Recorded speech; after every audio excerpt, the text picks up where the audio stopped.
Buddha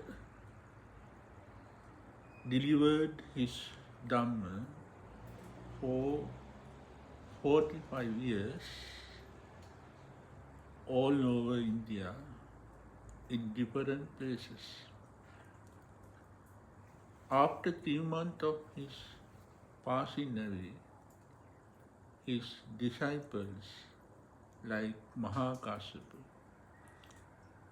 Anand, 500 Arahants, they gathered in Saptapani cave in Rajagaha and they recited Dhamma and they composed Dhamma in 3 baskets